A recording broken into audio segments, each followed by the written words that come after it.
We would like to welcome everybody who has joined us for the very special webinar that Biogal is sponsoring today. Our guest speaker is a very distinguished veterinarian named Dr. Brad Roach. Good afternoon. We'll just get our slideshow all lined up here. I'm here to talk to you about something that's very practical, and it's something that we're going to be sharing on how to actually get in the trenches and fill a niche in the market that's really needed these days. And so the benefits of titer testing in general practice. We'll go to the next slide and just talk about a little bit about my background. You read a lot of stuff about holistic medicine, but you know, most of my income is just good old conventional integrative medicine. And I was a 1990 graduate. It's hard to believe that I've been out of school 30 years because I'm just so excited about what we're doing here. And I own 2 practices, so you're not going to hear from a professor or anybody that's ivory tower. I'm in the trenches, and we're doing this for real. And I went ahead and got certified in acupuncture and in chiropractic, and so just to give myself more tools. And I think you'll find out that I'm going to try to equip you guys with a new tool as well. I'm an innovator of holistic modalities. We combine all this stuff together and just create some really good patient outcomes. And but I'm a clinician first. If it doesn't work, I'm not going to do it. I'm a business owner second. And so if it doesn't pay me to do it, I'm not going to do that either. And so I think those are important points when we're talking about Vaccicheck and the vaccine titering, because my experience here is I've done over 1,600 of these tests, and they've just provided my practice and myself and my staff with the really good options and really neat things to kind of look at. So let's get right on with the slide. And so we'll talk about some clinical experience I have with Vaccicheck, and then talk about some vaccine guideline changes and how to integrate this into your pet wellness programs. And then indications of when to actually do the titering is going to also be helpful for you. And client concerns have driven some trends in vaccination. And we'll talk about that, and then give you some clinical examples and how to implement this in your practice. So next slide. And then, so, you know, back in 1990, way back then, I mean, that doesn't seem that long ago, but for me, good medicine was good business back then. And that's when everybody was getting new blood machines and offering, you know, great services from the in-clinic viewpoint and not sending things out to reference lab. Go ahead. And the changes and the changes that came down the pike in the next few years, and I think a lot of you can identify with this, and the changes, go ahead and advance into the, to give us a little, whether it was a change in vaccine protocols. And so, and this started back in the 90s and in the early 2000s, and so the clients will actually depend on vaccinations, and this webinar is meant for both clients and veterinarians. And I think if you're a client, you'll realize that you actually did depend on those reminders to tell you when to come in. And we all know that that's not the best way to do things, even though that's the veterinarian relied on it, the clients relied on it, but really it was good to have you know, just to bring those pets in for routine screenings, for finding those bumps and those lumps and those earaches and those teeth that need to be taken out a whole lot better than just getting them in for an injection. But the whole vaccine changing thing happened, and it kind of had a lot of veterinarians back on their heels going like, well, what do we do if we have less patient visits? And so when we got that kind of situation going on, we have a lot of fear in the marketplace, and the inability of a big group of veterinarians who are generally pretty conservative to embrace a change. And because we still know that it's still best for that pet to be seen, even if it's to remind for an injection. And so and then we're finding out that the injections are not all that needed, and it kind of threatens a lot of people in practice. And I hope as a one in the trenches today, I can show you that just go ahead and embrace this change and give you some tools to get through it.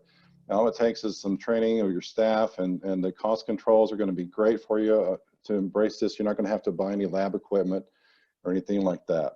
And so Let's go to the next slide. And so, so the changes and trends that happen to us in our practice can also be beneficial actually for the practice. And so when we add vaccine titer testing, it provides opportunities for practice growth and better patient outcomes. And so there's really no reason to be fearful of these changes. And so that's my main message is just go ahead and we have tools now where we can actually embrace these changes and do it scientifically. Next slide, please. And then, so you'll find out as we go along that it's very comparable to other in-house health screens. Go ahead and advance. We have something below there. And the problem is, you know, when I was sending vaccine titers off to reference labs, it was costing my clients almost $200. And I have one of my practices is a holistic pet care center, and people would come to that practice and want to run these titers, and I would just almost hate sending that test in because it costs so much to do that. But we're running these tests now in-house for half the cost to the client, cheaper than what we can pay for it as a veterinarian and a reference lab. And so, and that's including, you know, client tech time and preparation time and everything. And so it's very cost effective for the client and the provider, and allows people to be able to get these tests done with hardly any other special blood tubes or anything, and very minimal training to actually perform these tests. It could be done in about 22 minutes without any special equipment purchase or anything. And so what I did in my practice to gain client trust is that I wanted to show awareness that clients were concerned about this. And, you know, I get clients in my practice that actually come from other practices, and they've said that they were just ignored by their veterinarian.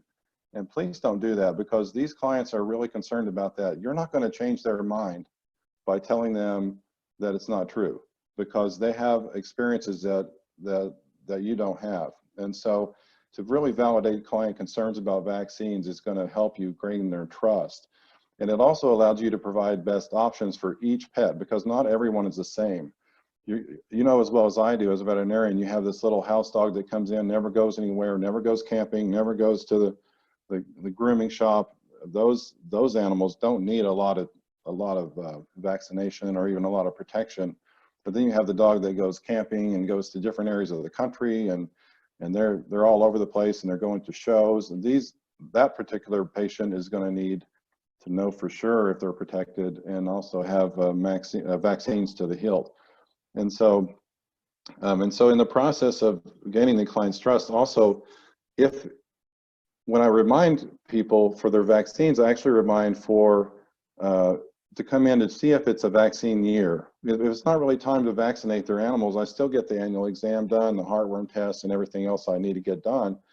But we're deciding if it's a vaccine year for that particular disease entity, whether it's a rabies year, whether it's a distemper parvo year, or just a test instead. And so I will give them actually a discount on their annual exam if they do not do the vaccines. And it's minimal discount, but it makes them feel like I'm not taking advantage by just charging them for the annual, and they don't get the vaccine, they get a test. So it kind of helps them realize that I'm not out just for the money. We're trying to do the best thing for the pet possible.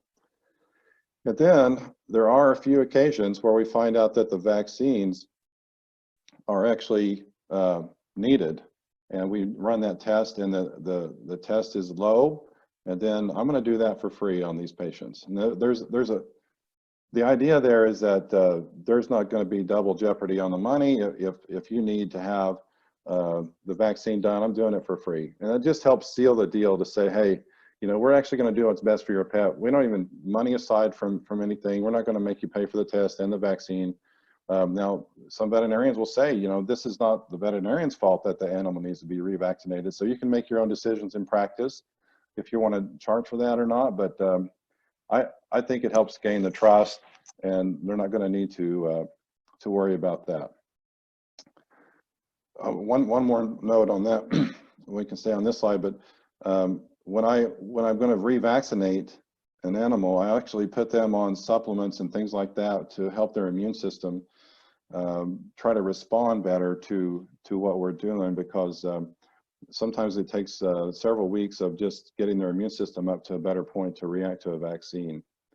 So, and then so why did all these changes come about? And basically it was driven by the organizations AHA and the feline practitioners and the World Society of Veterinarians, and there's a lot of organizations started changing their protocols because of the things that they were finding out about immunity. And at the same time, we have a perfect storm brewing because of changing client concerns as well happened as well, and we'll discuss a little bit of that in the next slide or two.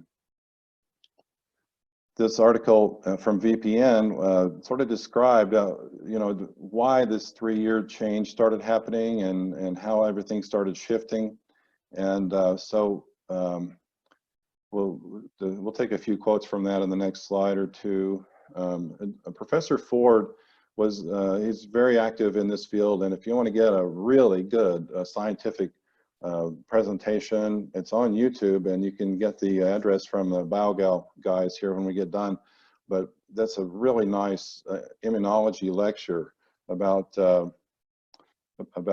And so, and he's just basically states that the science is abundantly clear. You know, some vaccines are going to need to be annually sustained, a reasonable level of protection, but namely these core vaccines usually offer, you know, protective immunity for dogs and cats, and there's just no medical justification that we need to be administering all the core vaccines to all animals annually.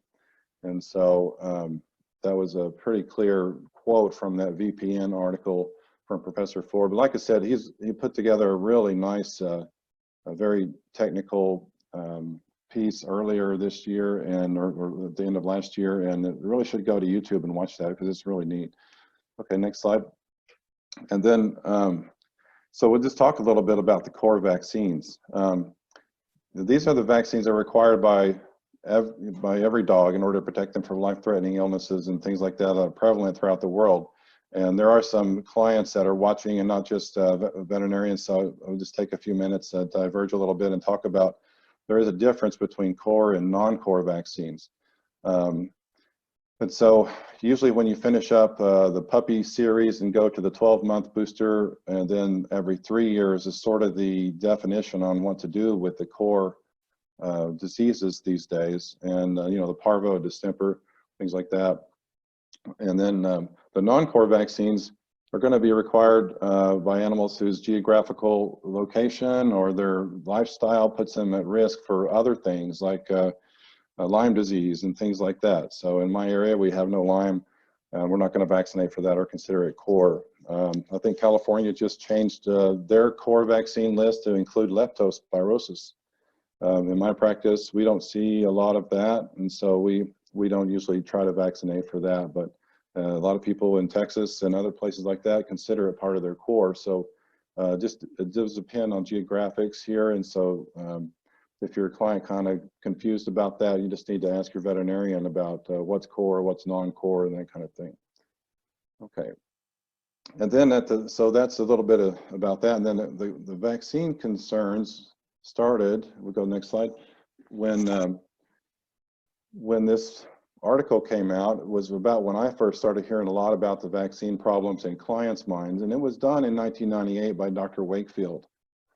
And he started seeing an association between autism and vaccines, and I'm not saying that that is not true, but this study had some problems because it did not have really good statistics in it. There was not a control group. They relied a lot on phone calls and people's memories, and it just had some real vague conclusions, but it just stuck in people's minds. And I'm not saying this doesn't happen, but I am saying that this particular thing had some weaknesses that caused it to be retracted a few years later. Go ahead and expand.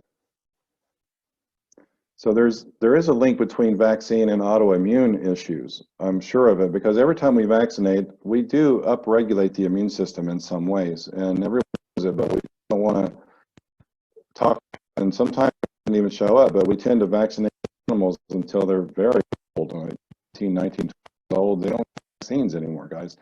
So let's go ahead and pull the next. So this is a open the next one. We're subjecting pets to constant and repeated exposures to chemicals and drugs.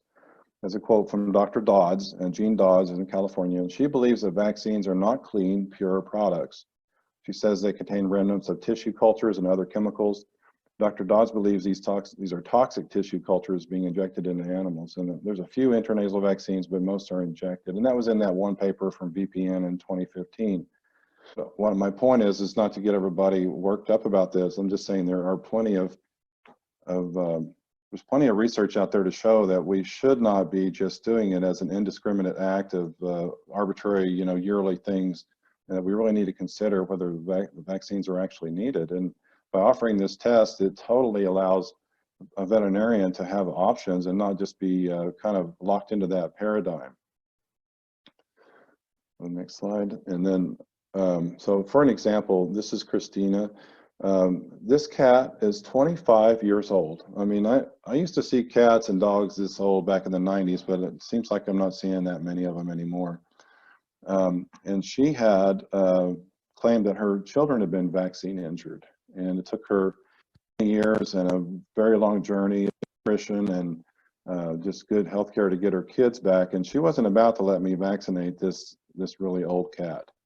And so if you can make room for people like her in your practice, you'll have volumes of referrals. These people will talk about this. And so I think it's a great way to embrace their reality and just allow that to happen. And so this cat, unfortunately, could have probably lived a lot longer, but had an accident with the dog and it didn't turn out too good. But anyways, we did alleviate her concerns about not enforcing vaccines on her for that reason, and that's why she was my client, because we didn't enforce the vaccine on her for reasons of geriatric, issues. So Max, we'll go on to another clinical example of a dog that had come to me because I didn't offer the same vaccination protocols. Max was only 1.5 years old, and after a week of being vaccinated, he was clinically ill. And he was actually had a lot of tests done, and it turned out that he had lymphoblastic leukemia. And so I'm not saying the vaccines caused this problem with Max, but definitely triggered something in his whole health situation that was a problem for him. And this happened in about November of this last year, and by the mid-January of this year, he was gone. And so we just another example of a potential problem with just treating all dogs the same and just vaccinating indiscriminately. Now here's an example of 2 Boston Terrier puppies who came to me. The owner had actually had a problem because a previous pet of hers, also a Boston, had passed from cancer. And she came to me and was very adamant about not using too many vaccines, and we did a very minimal vaccination and was able to use Vaccicheck to let us know if we had done enough. And so that was, let me just go to the next slide and show you how that can be used. And I'm not just talking about using Vaccicheck but because other veterinarians are saying to do it, but actually AHA recommends it. Go to the next slide.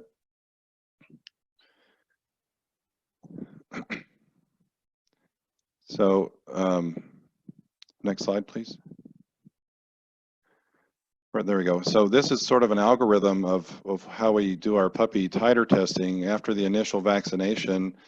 After they're done, we're going to go ahead and determine whether they've converted on to positive or negative at that point. If they're positive, of course, you can go into at every 3-year mode. Well, what I normally do is go ahead and rebooster as an adult one more time, and then go into 3-year mode. And then if they're negative, you can repeat the vaccination using a different product if you'd like.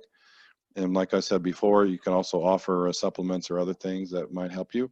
And then just repeat the serology again. If they're positive, they're good. If not, then you have a non-responder. And sometimes those are still protected by CMI, but or cellular immediate immunity, but they're likely to be unprotected. And this makes people realize, and it brings up the opportunity for the clinician to actually say, okay, there's a difference between vaccinating and immunizing. And it totally becomes clear to them at that point whether they've, vaccinating is putting the injection in, and immunizing is actually the body's making its response to what you did. And this test definitely allows you to figure that out. Next slide. And so, so the benefits of doing this, it just allows you to decrease exposure when you suspect that things may or may not be needed, and it gives you an important tool to detect in your patient's immunity and protection levels.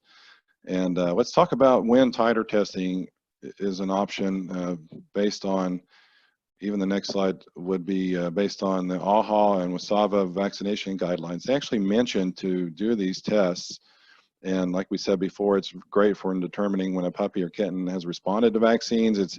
It's really good for testing newly adoptions to make sure that when their vaccine has been unknown, make sure they're well on their way. To use titer testing instead of just automatically going into 3-year vaccination protocols. And so we just would substitute that for the vaccine at the 3rd year. Some people want to know every year. And it's really not a bad idea to see, especially if they're kind of falling down below, to just check every year. And if the client doesn't mind, we just go ahead and do it along with the heartworm testing that we do. And in some shelter situations, if they start having an outbreak, I've heard that they just start putting down some of these parvo dogs. But this is a good way to actually take this situation of an outbreak and see if the dogs are protected within that shelter, and those dogs can stay. So that's the guidelines for usage. And go to the next slide. So Vaccicheck is an in-clinic test for running the core vaccine levels and for parvo and distemper and hepatitis. On the feline side, the panleukopenia is all we have on the U.S. market, not the Khaleesi or the herpes. So that should have just read panleukopenia there for us. And so it does really encourage us to be wise and immunize, but immunize wisely. And so these are some real current trends in practice situations. And let's look at the test a little bit on the next slide. And what it actually tests for is when you have a pathogen that infects the body, it's going to have a quick rise there of exposure. Then the next is going to be IgM. And IgM is the first antibody that's going to respond. And then after that, you're going to get the rise of IgG titers to indicate the long-term memory effect of the immune system. And so what we're shooting for here on the Vaccicheck test is the IgG antibody. And immunologist after immunologist, Dr. Ron Schultz, Dr. Richard Ford, will tell you that it's very correlative for these canine vaccines, for parvo, distemper, adenovirus. If the antibody's high, then you have protection. Now that's not true with rabies. I get asked that every day.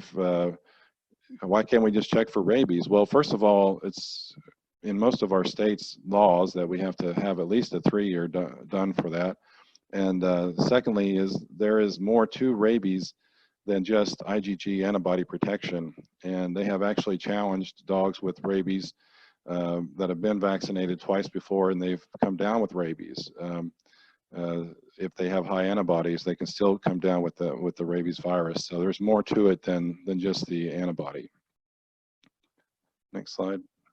And so when we measure this, the combs or the little places, little test wells, we're going to have these combs, and the combs will have the antigen on the little round circles, and the antigens are what's going to take in the antibody.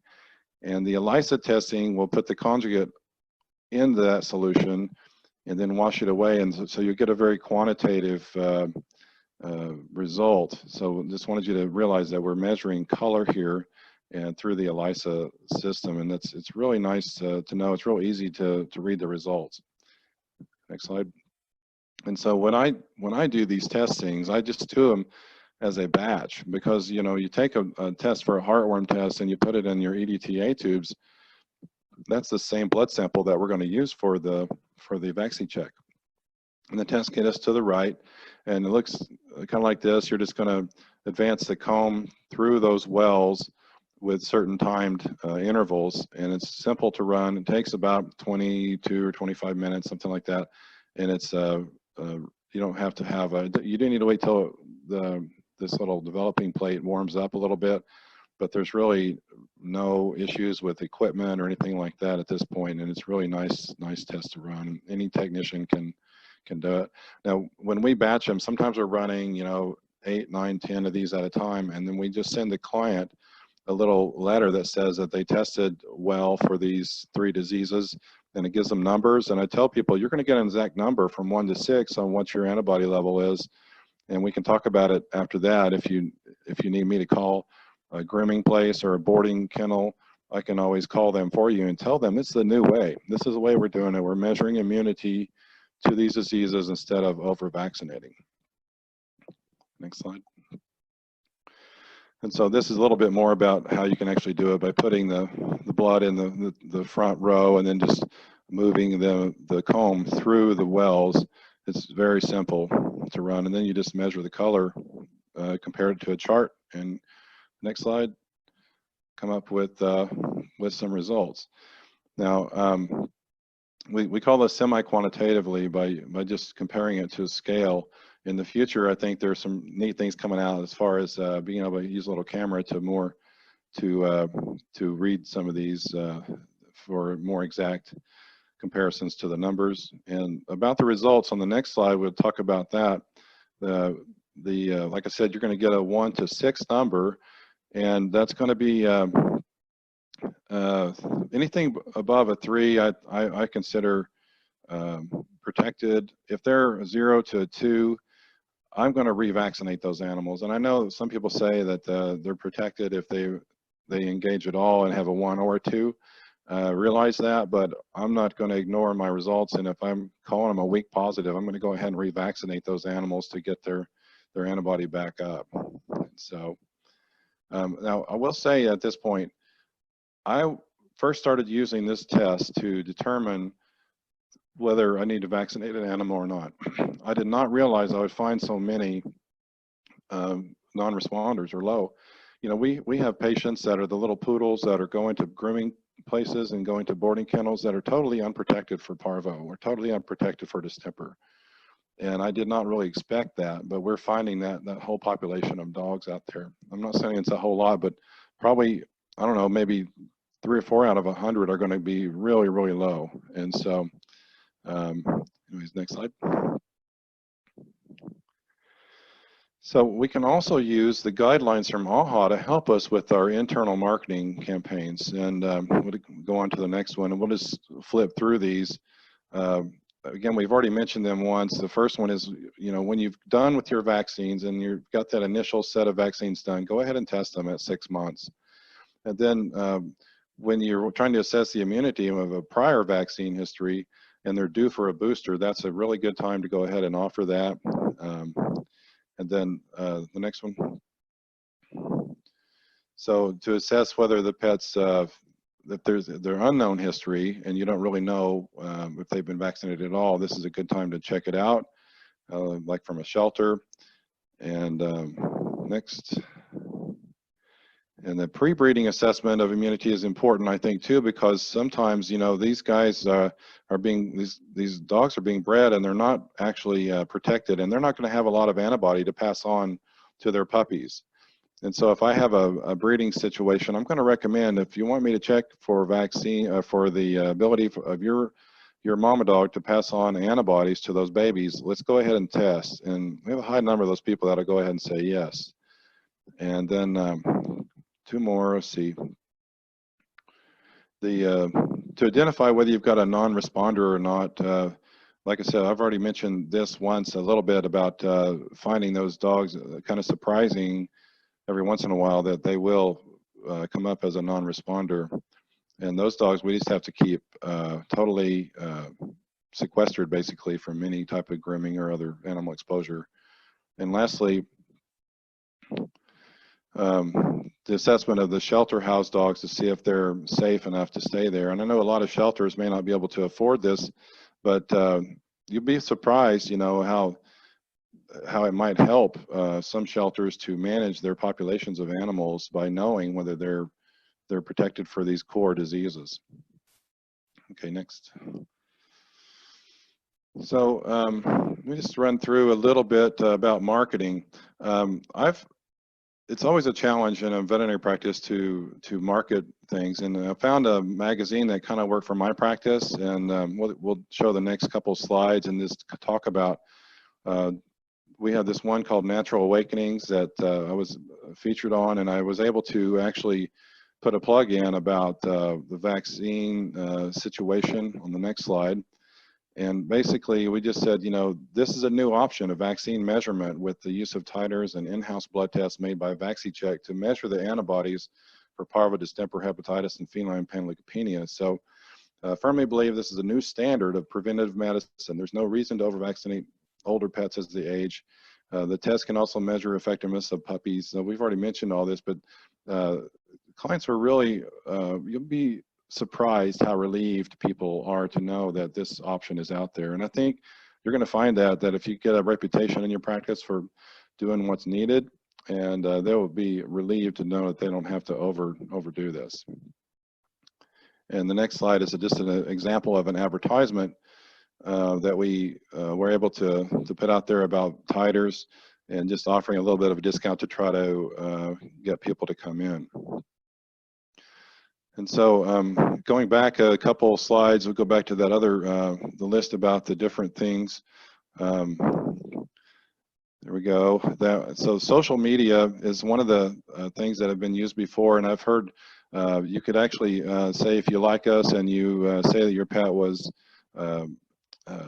tested instead of vaccinated today, you know, we'll give you a free nail trim or whatever. So there's all kinds of ideas, and social media wasn't really in my I'm not culturally smart like that sometimes, and I have to have a lot of help on the social media.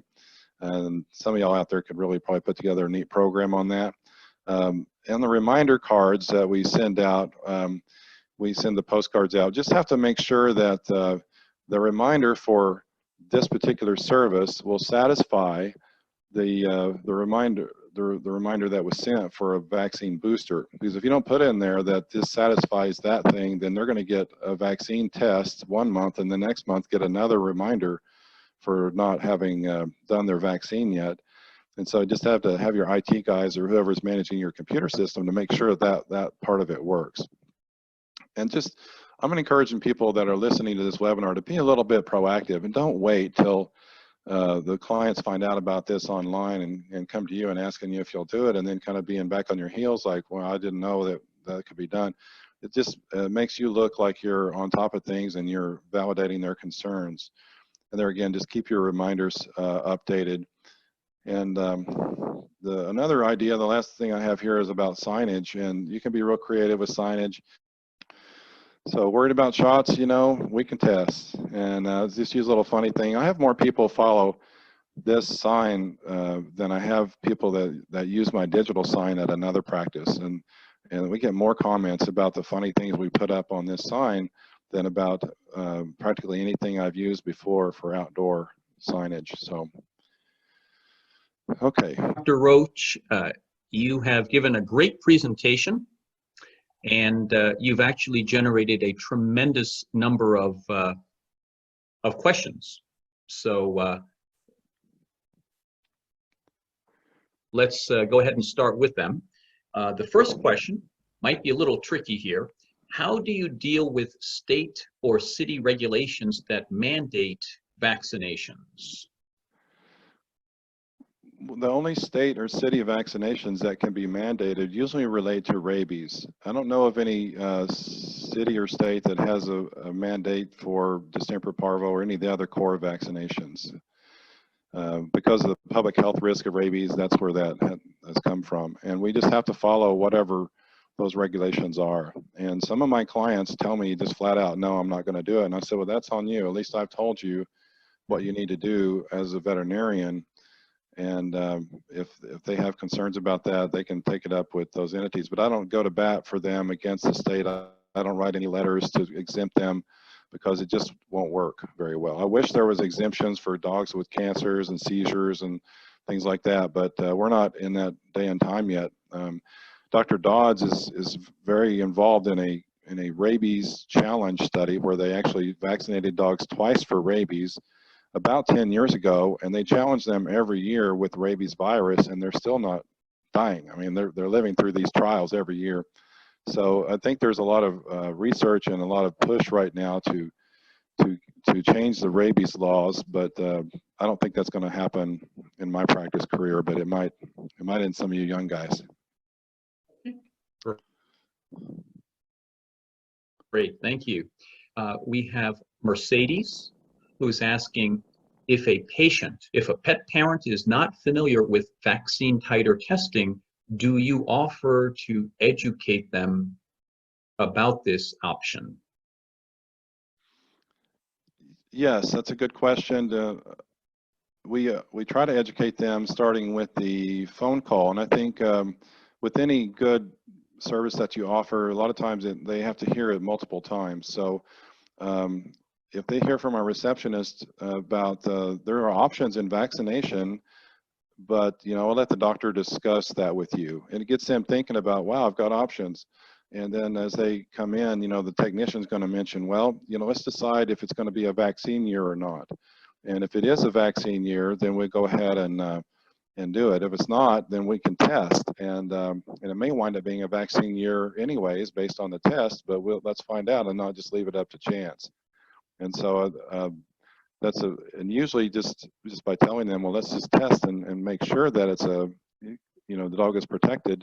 And I'm telling you, you would not believe the amount of relief that you'll get from your clients by just offering this. And I'm not sure if it's my practice that would be when I'm used to seeing holistic clients or not, but I think you'll find that there is a general distrust for pharmacy and for vaccines and a lot of things like that these days. And so you will be showing that you're aware of these concerns and these client concerns for vaccination by offering this test. And it's so easy.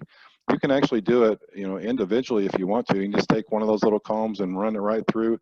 So if I have a client that has a boarding appointment like tomorrow, and they want to get their test done soon enough to have a little form to show people, then I'll just run that through that same day and not batch it. So you can make your choice up as to whether you're going to batch it, and you can decide if you're going to send out a certificate, or you could decide if you're going to just give a phone call. So great. Good question. Yep, great answer there. Audra has a question, which is, how often are you rechecking protective or positive titers? And she's looking for some guidance on what you would recommend. And do you have a different response if you get a very strong positive titer? Good question. On if an animal comes in the previous year and they tested all 5s and 6s, I'm going to recommend that we not test that year. And I just say, let's spend that money on this dog's mouth or this dog's dental issue, or there's a tumor here. Let's spend that money instead on something this dog really needs, and I'll skip a year. Sometimes even several years if they're all 6s and 5s. So that just depends on the client. And then I've done also titers on animals that 1 year they're 5s, and the next year they come in at 4s and 3s, and so it's something that I might want to watch in that animal as the protection seems to wane. And I think a lot of immunologists will say whether you've really got a responder or a non-responder, and it doesn't matter, if you respond at all, you're still positive.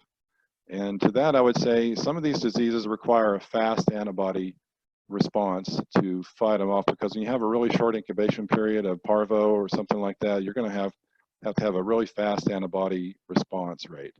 And when they get down into the 1s and 2s, I'm just not comfortable leaving the animal like that. And so I will, if I see that they're in 3s, I'll definitely want to retest the following year. Great. That's some very good advice. Thank you, Dr. Roach. Another great question here. This one comes from Wendy, and the question is, if you have a vaccinated dog, are you finding that they are generally demonstrating protective titers? And if the answer is no, she's asking you, are you finding that the vaccine company will take responsibility for a lack of protective vaccine titer? So, well, I wish they would, but basically, if I find that an animal is positive at all, they're usually well protected, and I've never had a situation where one of them tested high and then got sick from any of the core diseases. So I can't really address that, but I have had dogs that have come in for 1 or 2 of the puppy shots and then been switched to a training situation and didn't get the 3rd shot, and those sometimes will get sick. And in those instances, the vaccine company that I use will still even cover that. I don't know why they would. They don't have to, but I've had them cover, whole litters of puppies in that situation where they started vaccinating and didn't finish the series. And so, and that's not real common, but I do think we have some maternal blocking of the antibodies early on, and you're not going to be seroconverting those until 14 to 16 weeks, and that's why we go out to that time, and that's also why we test those puppies. And people who are in that business really know what we're talking about as far as making sure that they're immunized and not just vaccinated. Excellent. Thank you. Another very popular question. A number of people have asked this question, Dr. Roach, but Keith was the first one to ask. If the titers are normal, and I assume that Keith means if they are protective, and there is no need for a vaccine, how do I tell my client that it will still be normal or protective in 3, 6, 9, or 12 months? Well, you're not able to make any real predictive qualifications there, but I do think that there's not a whole lot of things within an immune system that can quote unquote use up an antibody level, and so I don't really I haven't had that problem come up, and I don't think it's something you'll have to worry about. Basically, just if you're worried about them and does have a falling titer, you'll find out next year.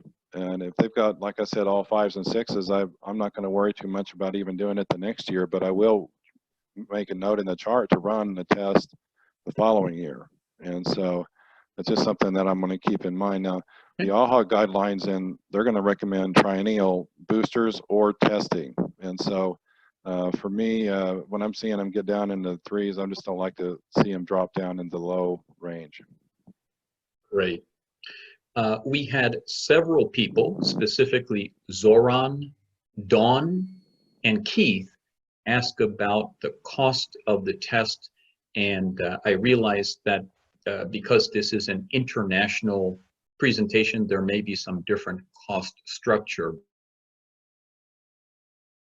But can you speak at least to the cost differential for you in the United States? In other words, how much does this cost you relative to using an outside reference laboratory? I would say that I actually charge my clients around $70 to run this test, and that's you can make enough to pay for your tech time and your sample prep and everything with that price.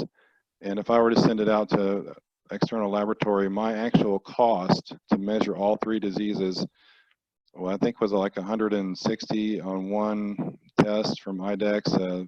PCR testing, get it done for client costs about 140.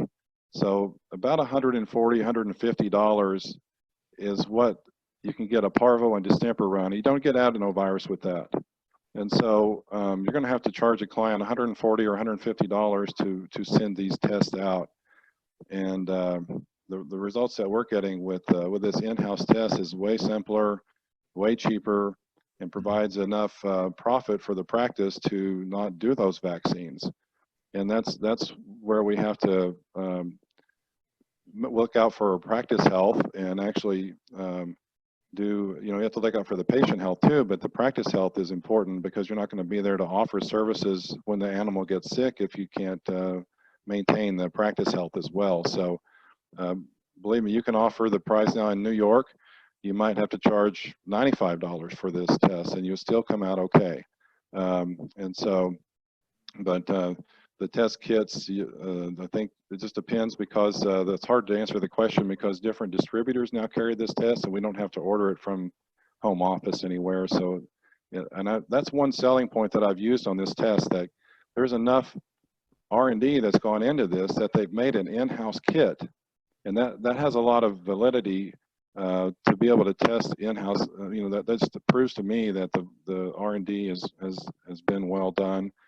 And it's just, I think, a whole new tool to allow us to choose better health outcomes for our patients. Great. And for our guests who are not from the United States, if you are interested in learning more about how you can access or purchase Vaccicheck in your country, please send your information in the question and answer box in the on your screen. Dr. Roach, I don't know what it is that you got some kind of magic potion, but we are just bursting at the seams with fantastic questions here. The next one is from Wendy, and it may have been when the audio on your computer was acting up a little bit, but I know you touched upon it, but she wasn't able to hear it. The question is, how long does the test take to run? The test is under 25 minutes. If this is one of those things I just say, text, you guys can do that, and they can run 10 tests in 25, 30 minutes max. And so it's really nice in-house test. It's not like a snap test on the heartworm where you can just snap it down and read each one of them in 8 minutes, but it does, for me in my practice, it works really well to do them on Wednesdays, and it gives us plenty of time to just batch them together, and they're done in the same vial as a heartworm EDTA test, so it's really handy too. Sometimes I'll go back and say, hey, we've already drawn blood from your dog, but if you want me to test this, we've already got enough blood to run it from the heartworm test, and a lot of times that's enough just to convince the client that, yeah, let's go ahead and do it. Great. I have just received notification from our engineering room that we have time for one more question. Gosh, I don't know which one to ask, but here's a great one from Cindy. And for those of you who we have not been able to get to your questions, I promise you we will be following up with each of you. Obviously, the volume of questions generated is a function of the quality of our presenter, Dr. Roach. But Cindy had asked a question, and it's a fairly popular one, Dr. Roach. It's, how often are you recommending to Vaccicheck test a given patient? Annually, question mark. And then if you use test titers, how do you issue a due date for the next vaccination for boarding and or grooming facilities? Okay, good question. The boarding and grooming facilities I have found are not all that fond about triennial vaccine measurements. So on ones that I know they're going to be going to grooming and boarding, I'm going to test them probably every year. And that way they'll have a fresh look at it each year about the level of immunity. And so they may not understand the triennial need for it. And sometimes I'm not even that comfortable with waiting 2 or 3 years. And so if I have a pet that's that I think is immunocompromised or is sick for some reason, I'm probably going to go ahead and test those patients too every year.